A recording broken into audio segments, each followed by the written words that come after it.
की कहानी मैंने बचपन में अपनी दादी से सुनी थी।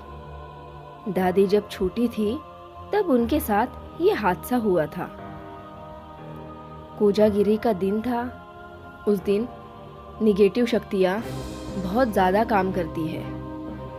बहुत से कम लोगों को ये बातें पता है, लेकिन गांव वाले हिस्सों में ऐसे हादसे हर बार होते रहते हैं। इसी में से आज की ये घटना है। बचपन में दादी आंगन में अपनी सहेलियों के साथ खेल रही थी। कुछ वक्त खेलने के बाद सब लोग अपने अपने घर चले गए। दादी आंगन में बैठकर कुछ सोचने लगी।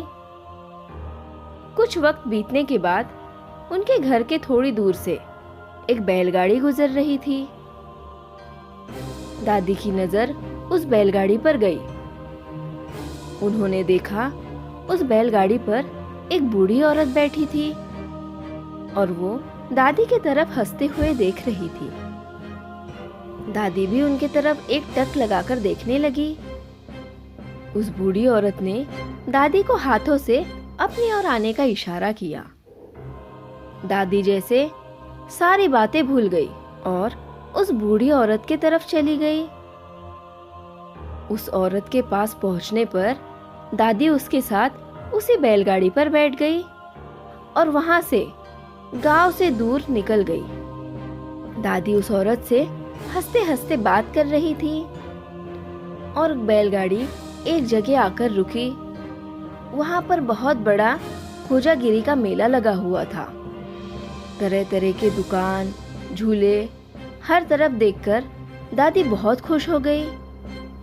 उस बूढ़ी औरत ने दादी का हाथ पकड़ा और एक बड़े से झूले की ओर उन्हें लेकर चली गई। झूला झूलने की खुशी दादी को भी थी, पर जैसे ही वो बूढ़ी औरत दादी को वहां पर झूले के पास लेकर जाती और वहां पर बिठाती, तभी एक आदमी वहां पर आ गया।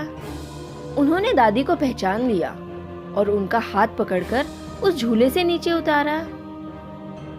जैसे ही ये हुआ, दादी अचानक होश में आई। उन्हें तो मानो ये सब कुछ पता ही नहीं था। उन्हें ये पता ही नहीं चला कि वो अपने घर से इतने दूर अकेली कैसे आ गई।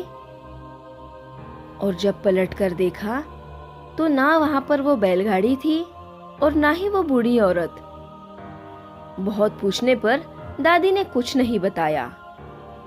वो भला आदमी दादी को अपने घर लेकर आया और घर में सारी बातें बताई।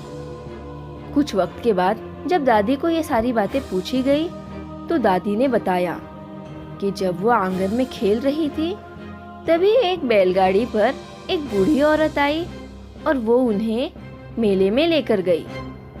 उन्होंने उसे झूला झूलने को भी कहा, पर तभी अचानक से क्या हुआ, दादी को होश आ गया। ये बातें सुनकर घर के सब लोग हैरान रह गए।